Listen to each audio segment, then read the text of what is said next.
Hey guys, thanks for joining us tonight. We have a very special guest. We have Eric Lee, co-founder of LinkedIn, founder of Hub, and with partnership with Hub and Startup Grind Berkeley and Asian Hustle Network, we're super excited to bring Eric on the show. So first of all, I want to thank Lisa Ma for making this all possible. All the credit goes to Lisa. All the planning sessions that we had, it's all Lisa taking initiative. So major props to Lisa. Thank you so much for that. And if you guys haven't already, please post your questions inside Facebook Live or Hub. We'll be taking questions during this fireside chat, so pretty exciting. And if you guys haven't already, please sign up on Hub. It's a great platform to connect with peers, especially after this event, to connect and ask each other's questions. So we're gonna wait about 1 more minute before we start. So you guys wanna start asking your questions. This is the perfect time to do that, and we can compile it. And I'm not sure you guys see everyone else in the panel, but we have Michelle Hanabusa, we have Tammy Cho, we have Eric Lee. I'm not sure, I only see myself on Facebook Live, which is not good. Okay, so we're gonna get started. So I wanna introduce Eric Lee, the co-founder of LinkedIn and founder of Hub. Eric, we're really honored to have you here tonight. Appreciate your time and coming on board. Can you please start with a small introduction on yourself and talk about a little bit more about Hub and your inspiration behind it? Yeah, sure thing, Brian, and everyone at the Asian Hustle Network. Great to be with you guys. Really excited to join on this new virtual event format with everyone here. So just to introduce myself, I am I grew up in Silicon Valley, and I've been a serial entrepreneur. Have been in tech for most of my professional career. I started kind of playing with computers when I was 9 years old, and it just became a passion. So I'm really glad that I'm able to do my work based on my passion. I've started numerous software companies. The one that the most about so far is LinkedIn, where I was one of the co-founders. And that was a tremendous experience, which I hope we'll talk more about tonight. We will. But Hub is really in a way expanding on the work of LinkedIn to kind of create more meaningful interactions among people who have like-minded interests, whether it's entrepreneurship, the arts, other areas, so we're really trying to build on top of these kind of social networks. There was really kind of a first generation, and we're working on a second generation now that is more meaningful and more valuable in terms of creating value for users out there in the world. Wow, that's absolutely amazing. I just want to dive a little bit more deeper into Hub. So you mentioned that you were inspired to have a system where you use blockchain to help verify each other's backgrounds. Can you kind of walk us through like that technology that you use, like the blockchain technology, and how it kind of works and integrates into your new company and new product? Yeah, I'll try to summarize the blockchain white paper that we wrote in a span of 30 seconds. So we want to hear deeper, Eric. There you go. There you go. I think one thing that I really realized, a few years ago about LinkedIn and all the things that have happened with social networks in general is that, more and more people are connecting, online. And in the case of LinkedIn, for example, people are connecting, professionally. And there needs to be, this sense of trust among people, for different kinds of opportunities to, move forward, whether it's friendships or business relationships.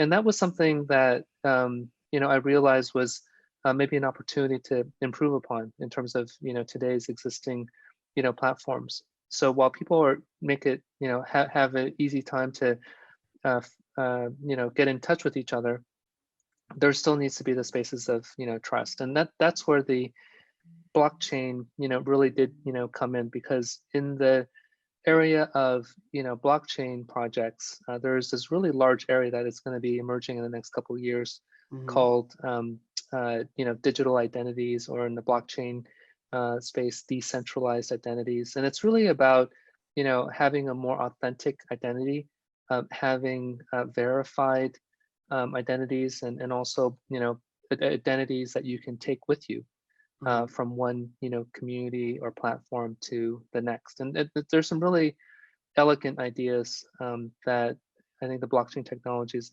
actually offering. And so we're very interested in that, and we're interested in the form of reputation, in terms of when you are meeting somebody for the first time and the relationship could potentially be very important. You really do want to have that trust with the other person that you're meeting. And Mm-hmm. so how can you create that? And so what Hub is really forming these communities around certain topics, certain industries, and enabling people to connect with one another through content, through events, Mm-hmm. by direct interaction. But by doing all that, having a platform that kind of helps people develop a really great reputation. So be they an influencer, be they an expert, we want to reflect those things so that other people in the community can see that, and they can benefit from their reputation. And so Awesome. that's what we're trying to do at Hub, is to enable that across many different kinds of communities. Mm-hmm. Yeah, so it looks like we have a couple of questions that came in. So I don't want to have all the fun by myself. I'm gonna call out some of my panel people to ask the first question. Tammy, do you want to ask that first question inside the QA section? Yeah, so I can go ahead and ask the first question Yeah, go here ahead. for our anonymous attendee. So what is the future of ed tech startups? Do you see an intersection between blockchain and education? Well, I do believe that blockchain is going to uh, affect all the different industries that we know today, and it's going to be very valuable. Just one of the examples, for example, for us in terms of the intersection between education and blockchain Mm-hmm. is in terms of just verifying people's backgrounds, right? And so when people get a job, oftentimes their backgrounds, especially their education background, needs to be verified, right? Do they have a degree? Do they go to a school that they claim to? Do they have certain certifications? Mm-hmm. And those things, today are that information is actually dispersed all over the place. Oh, wow. And one of the possibilities of blockchain is that it allows these credentials to be encoded on a blockchain, so that it becomes part of someone's identity, right? And so when it comes time to, get a job, or even to move from one country to another country to have a job, that those kind of checks can happen a whole lot faster. People can take that information once it's confirmed, and move it, show that to the new employer. And that's going to help make employment processes a lot faster, and also help people get economic opportunities a whole lot faster. So that's just one of the many ways I believe that Mm-hmm. blockchain is really going to help increase the efficiencies around education, and the seeking of opportunities. Awesome. And Maggie's gonna ask the next question on Facebook Live. The question is, my friend is a recent graduate in computer science and is looking for work as a software engineer. In the midst of this challenging time due to COVID-19, how can individuals make themselves stand out for entry-level positions in tech? Yeah, that's a great question, and we're all obviously impacted by the current situation. But I've always been a firm believer, that in times of crisis, that there are new opportunities that emerge. People are definitely getting negatively impacted, but at the Mm-hmm. same time, there are new opportunities that are rising. Companies are still hiring, and they're hiring in new places Mm-hmm. as the situation demands. And I do believe that technology, especially software, has a lot to offer. So, I recently read an article about how, in Singapore, they're really, expanding on this contact tracing, concept where they're, looking at, the activity of people through their cell phones and using that to identify, how the infections of the coronavirus is spreading. And so that's kind of an example of a new application that we wouldn't have even thought about a week ago. And now it's so important now to look into this. So, we all need to kind of, assign ourselves to the problems that need addressed today and, see how we can be useful. But there's definitely opportunity. And I believe that the world is not going to end up in the same place as where we began before this, outbreak happens. But, it's going to be a very interesting time as we try to solve some of these, very new problems that are affecting us as a world. Okay, perfect. Michelle, do you want to read the next question in the QA section? So the next question is from Jason. LinkedIn is enormously valuable, way more so than the $30 per month you charge me, but don't tell anyone that. But now that you're out of the business, how do you think they should deal with the spam issue? Because that side of it is becoming a drag.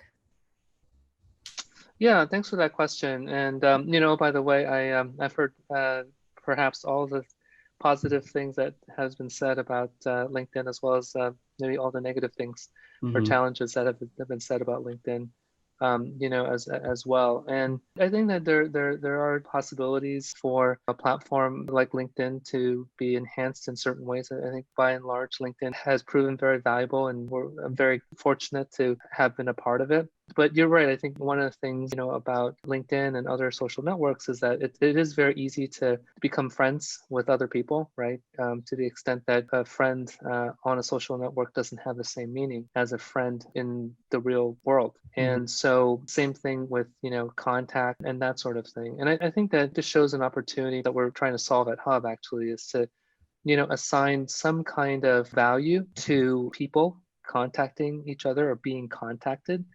And actually kind of passing that value in a decentralized way, so that it's not necessarily the platform that benefits from that, but it's actually the person who is motivated to be receiving meaningful requests and messages and to benefit from that. So I believe there are models where we can kind of rearrange the incentives around contact to really make the contact more meaningful between people, so that there is less spam. So this is an area that in particular with Hub we've been very concerned with, and I mean in terms of solving, right? And so definitely encourage you to check it out, and we're constantly improving on the platform. But it is an area that we completely agree that is an area for enhancement beyond what is available on the LinkedIn platform.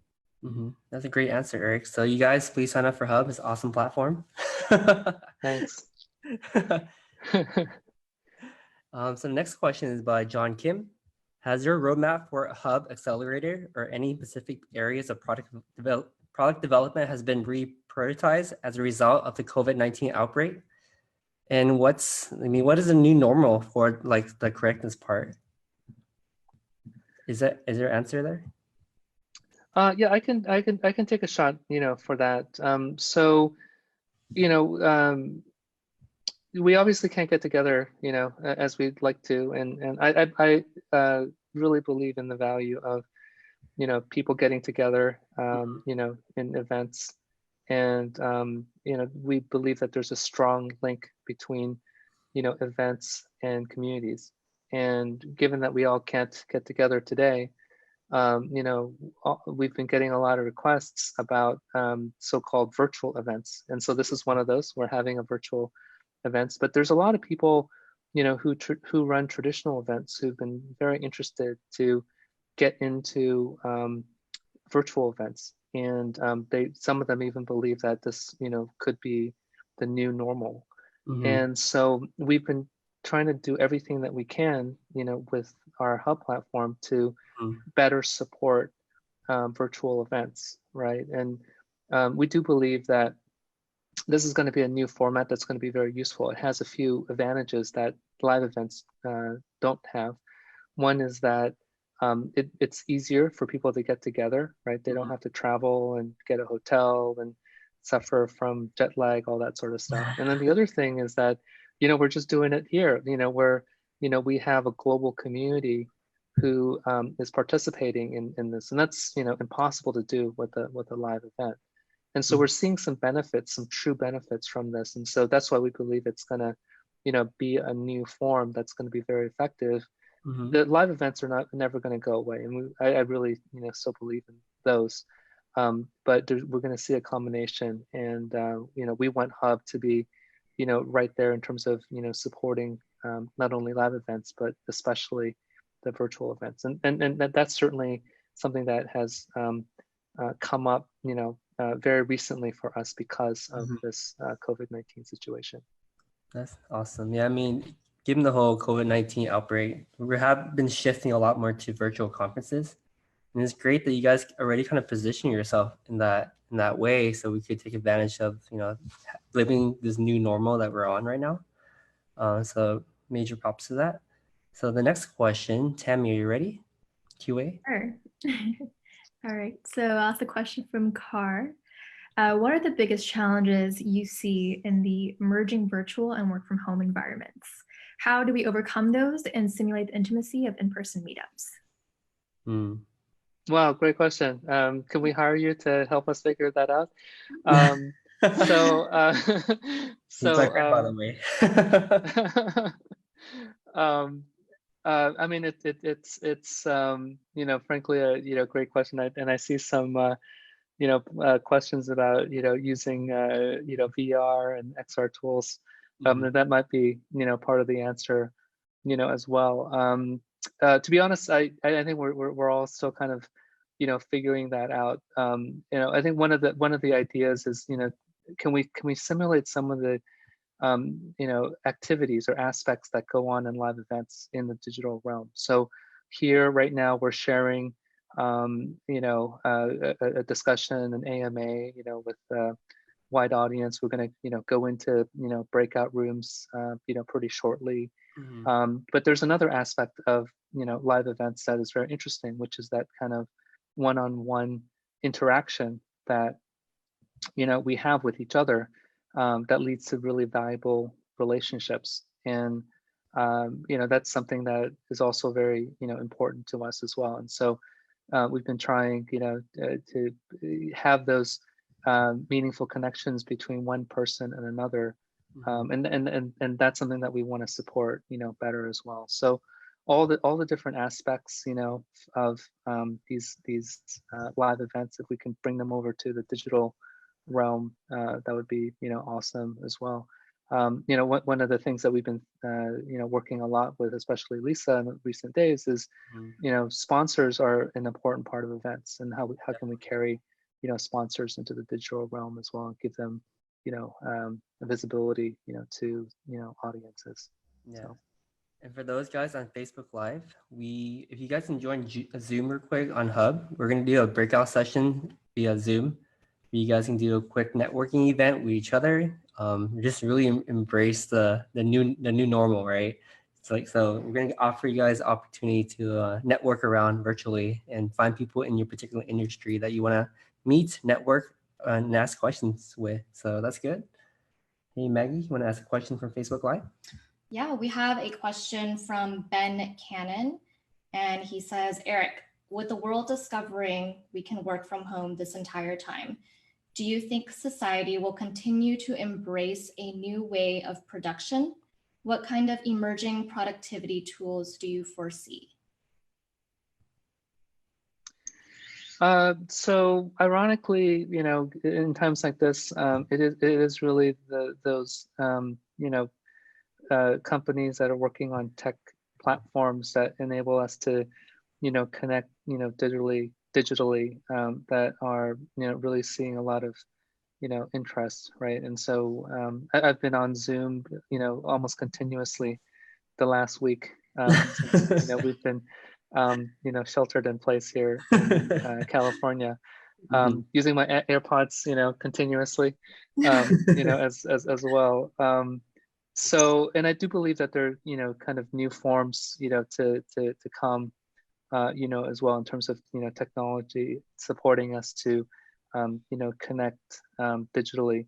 So it really is limited only to the imagination. I've been reading, for example, of this is the moment in time when telemedicine is really gonna become more mainstream, right?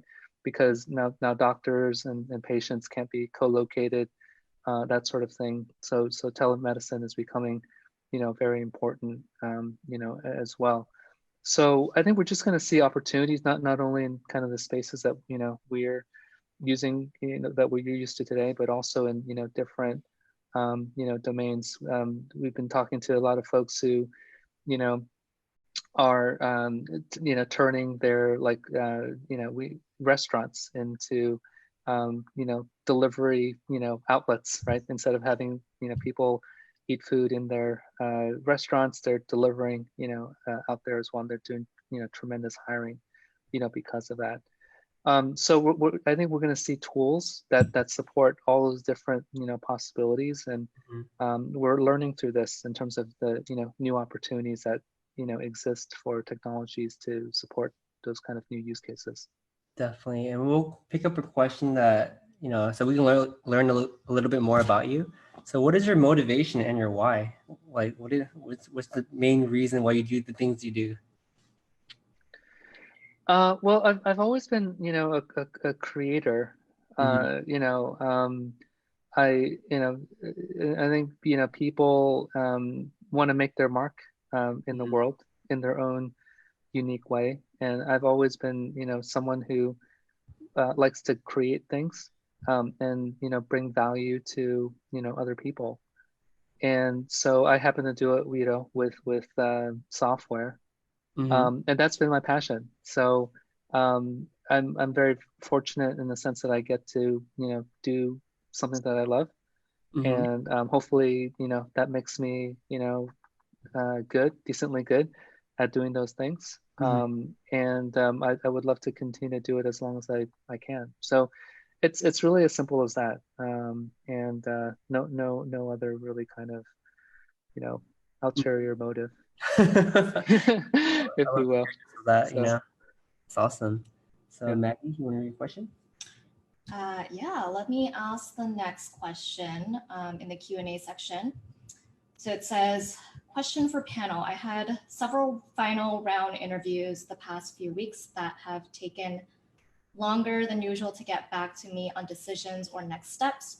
What do you think is the best posture to take without being pushy, given some hiring decisions might get delayed or budgets might be reevaluated? Yeah, that's a great question. And, I would say that, you're not alone. We're hearing from all different quarters how, people, I think employers and companies are just really trying to deal with the, current situation, many unanticipated situations that they have to deal with. And so a lot of processes that were proceeding normally have just slowed down, just for kind of emergency purposes. What I would encourage you to do is, there's so many answers, and you should never feel like, discouraged. In every problem, there are opportunities. And so, one thing I would do is that, for your current, job opportunities, you should try to understand what, the company, what the employer is going through, and see if you can even suggest to them, to be proactive. Like, hey, maybe there's a different, way that they could be employing you to handle something that is more urgent at the moment, to really, take a proactive approach. Employers really appreciate that because they, are looking for helpful people. So that's one thing. The other thing is that, there are these new opportunities that are popping up. And so if you're, I would try to find some new opportunities maybe that you hadn't considered before, and especially ones that are of interest to you, and see if those are going to provide more traction to you to you get that position faster. So I would totally not be discouraged and be encouraged in terms of what's happening in the current situation, the current world, and be flexible and adapted to that. Wow, great answer, Eric. Thank you. Hey, so next question: who was your first mentor, and why? And why do you think this? And why do you think they were a good fit for you? Well, I hadn't been asked that for ever maybe, but I remember when I was in elementary school, and, again, I've shared that I've started playing around with computers since I was a kid. So I really didn't learn about computers in school. I just remember when I was in school, there was this one computer teacher who just somehow took an interest in me.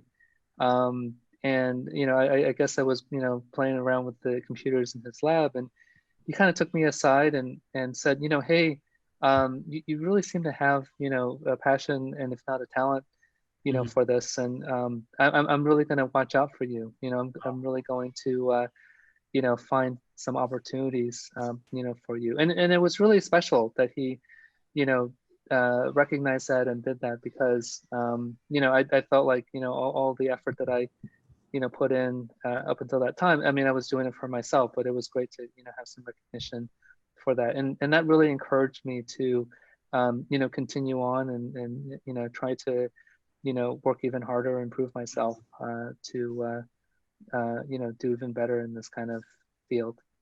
Wow. So I think teachers are really special. I can remember now that there's been a few occasions through my life where a teacher kind of recognizes you, or takes you aside and really tries to be helpful, and those are the most rewarding moments of all the schools that I've been to.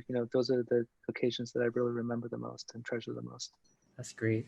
Michelle, do you want to read the question by Bill Imada?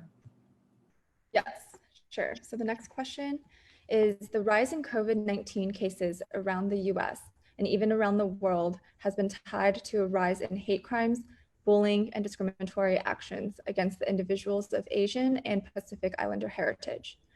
Asian Americans like you have a positive, enduring impact on our ability to change the way we stay connected through Hub and LinkedIn. Is there a role you and others can play to address this rise in hate crimes? And what is something that Asians and Asian Americans can do to be a part of the solution that you so eloquently articulated earlier? Looking for something positive. Thank you, Hey, Bill. Bill, thanks for your question. And I understand I'm going to get a chance to talk to you further later on, which I'm looking forward to. Yeah, I think that's a really awesome question. And I do believe that we all in the Asian community have a role to play in this, is to I think where hate comes from is from ignorance a lot of times, and the role that we can play is really to shine a light and become more visible, become more visible contributors to the communities that we live in, and get rid of that ignorance that it exists. So I don't believe that this is a Chinese virus.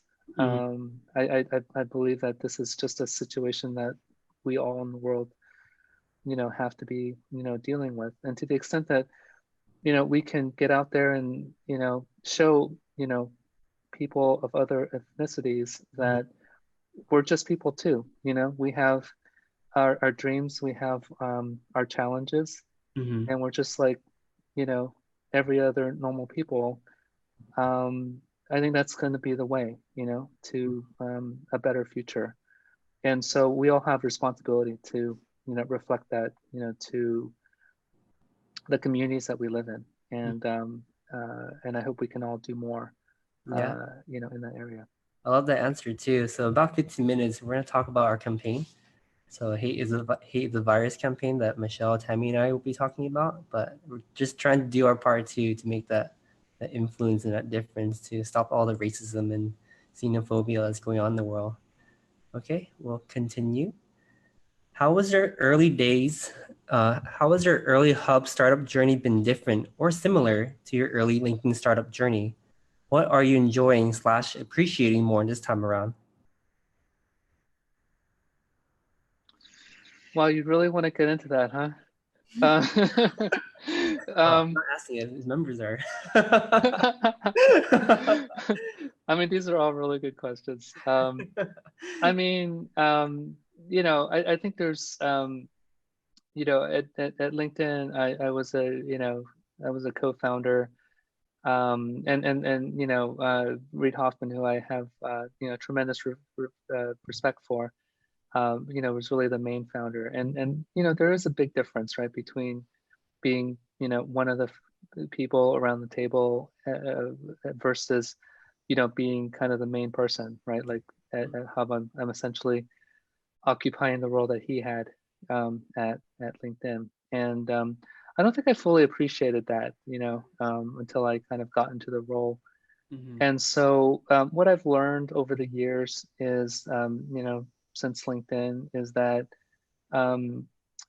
you develop a sense for how to deal with a wide variety of different situations that you don't otherwise have, and so today I think I'm a more complete person because of just going through the school of in a way. It might look easy, but I've definitely gone through the school of hard knocks. And you learn a lot in that, but you emerge, I think, a better person, more capable for it. And I think that's a badge of courage and honor that I wear as a result of experiences that I've had. Love it. Hey Tammy, do you want to read the question by Luke Kim? Sure. All right, so this one is from Luke Kim. You were there in the earliest years of LinkedIn. LinkedIn was founded in 2003, but in your profile, it's shown that you were active as a co-founder from 2002. Tell us that story, your team, your early stage leadership, and how your journey evolved from LinkedIn towards new horizons. What was that like? Yeah, there's a lot of great stories. 2002 was kind of like it is right now in a very interesting way. I mean, it was the .com boom and bust had just happened, and so I remember back in 2002 there were no investors who, believe it or not, wanted to invest in internet companies. Wow. And so here we were trying to start an internet company, fully realizing that the internet space was down in the doldrums, and kind of like the blockchain space is frankly right now. But those of us who were part of LinkedIn, just we really believed in what we were doing. To be honest, we had no idea how successful we were going to be. We just thought we were interested in doing what we were doing, so we banded together. We just kept our heads down, and we worked to create this platform. And in a few months we shipped it. Again, we had no idea how whether it was going to be successful, and to be honest, we had very modest goals. We wanted to ship, and if we had some users who were going to find it useful, I think that was the reward for us. And so we were mostly doing it for ourselves. Fortunately, though, I think a lot of people saw the value of what we were doing, and it took off. It did take quite a long time. LinkedIn was one of those 10-year overnight successes. Oh, wow. And so you wake up one day and it's like too big to fail, but it took a long time to get there. So that was kind of the journey. And so history does seem to have a way to repeat itself, and so even in times like this, I think in some ways it's the best time to be starting a company. Wow, that's amazing. I just want to let you know that you were our inspiration for our Facebook group. We wanted to be the LinkedIn Facebook group of Asian professionals. So you're our hero. We model ourselves after you. You're very kind. You're very kind. I have to live up to that reputation. Okay, Maggie, you want to ask some questions Facebook Live? Yes, we have a question from Justin Lee. What is one habit or routine that you find the most helpful to your life? How about one that is detrimental that you recently shed or are working on shedding? Wow, these are such great questions. I'm being forced to answer honestly, probably. I think one of the things that I learned, in recent years was to really have my own way, to really listen more to my inner self. I think one of the aspects of living in this very fast-paced startup culture is that you're constantly bombarded by all sorts of different let's call them distractions, people who want a part of your time. And I just I some years ago I realized my work is just trying to get back to everyone. I'm not doing anything that I want to do, or that I believe is important. And I know my team hates this, but I'm not as on email. I'm not on email as often as some other people, and so it might take a long time for me to get back to people. And to be honest, it's intentional, because if I spend my entire day or most of my day on email, I'm just doing what other people want me to do, and I'm not doing what I believe is important. So I've learned to cultivate, and it's been difficult, a sense of what's important. There's so many inputs coming at me, and I have to take all those. And as a leader, I think it's kind of important that you figure out what's the priority, what's important to focus on out of all the things that are kind of grabbing at your attention.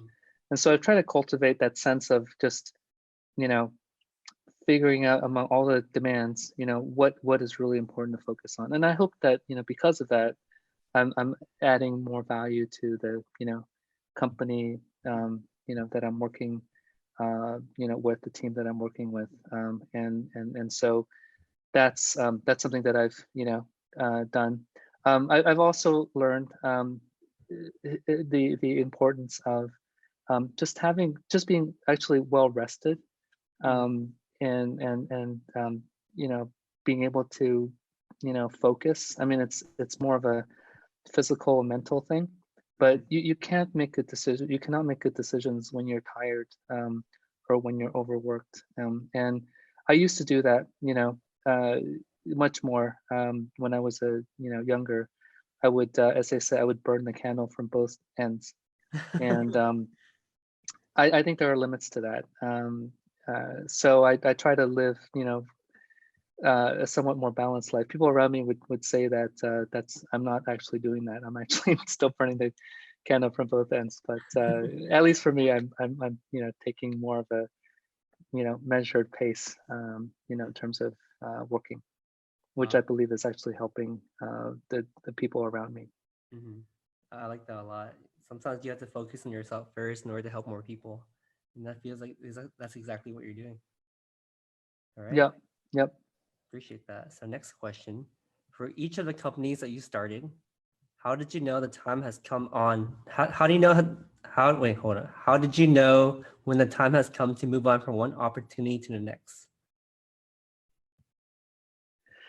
Yes, I have encountered this question, and I have a good friend who even blogged about this question, who was a famous venture capitalist. Man, it's such a judgment call. I don't believe there's a right answer. on the one hand, as an entrepreneur, you're supposed to be, persistent and have perseverance and to not give up. And on the other hand, you're supposed to, make smart decisions and know when to fold it. I mean, I think the best I can say is, persistence and perseverance are very important qualities of entrepreneurship. As long as you have, some ideas that you want to continue to try, you should pursue that. But you should also test those ideas to see if they are going to be viable, right? Are they going to be practical enough that you're going to get to a better place? And so as long as you have those things, you should keep on trying. But if you don't see it, then maybe it is time to consider changing tracks and trying something completely something else completely different. So but it's so much of a judgment call. I don't think there's necessarily one perfect answer for that question. Yeah, definitely. So guys, we have 4 more minutes of Eric's time. So we're gonna ask about 2 more questions. You want to ask one question on Facebook Live or ask one question from the QA section? Okay, we have a question from Jagd. This question is, will the hub make virtual interactions more collaborative with VR/XR tools? Yeah, I mean, we hope so. I think there's a whole ton of things that are coming that will allow us to interact more, in the digital realm. I'm honestly very excited about kind of the possibilities of AR as it relates to human interactions, and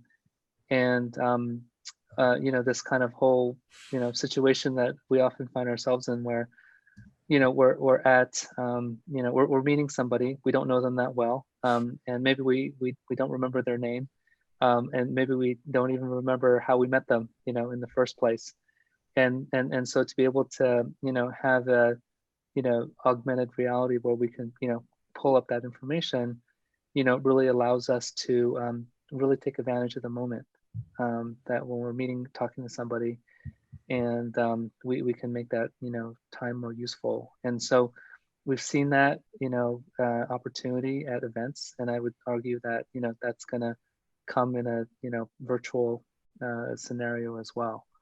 So I'm frankly very excited that we can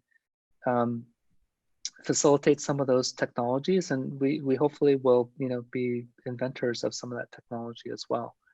We've done some of that in the past, and definitely looking forward to doing more of that in the future. Okay, so we have time for one more question. So the question is, have you seen the representation of Asian Americans in tech and finance progress over the past decade? It seems like Asian Americans occupy many entry-level positions, but we rarely see any Asian Americans in more senior level management roles or CEOs like yourself. What do you feel is necessary as Asian Americans to do to change this? Or do you feel like there is something more underlining behind it? Okay. Well, I mean, I would first note that there are certainly some very successful Asian entrepreneurs. So the tool that we're using now was started by an Asian founder, Zoom. The co-founder of NVIDIA. We're probably still also using his stuff. It's also Asian. I don't know how much time I have to answer this question, but it's pretty interesting question. I do definitely believe that there is a cultural aspect to why there aren't more Asian leaders, perhaps in business or politics. But I do believe that we need to we need to not blame others for the predicament that we're in, and to take more responsibility for whatever the situation that we're in, and to perhaps work against some of the cultural sensibilities that we grew up with. So we owe it to ourselves. There are, inspirational Asian leaders, around, and we should look to them as, role models. So, for example, the director of Crazy Rich Asians, right? Very successful.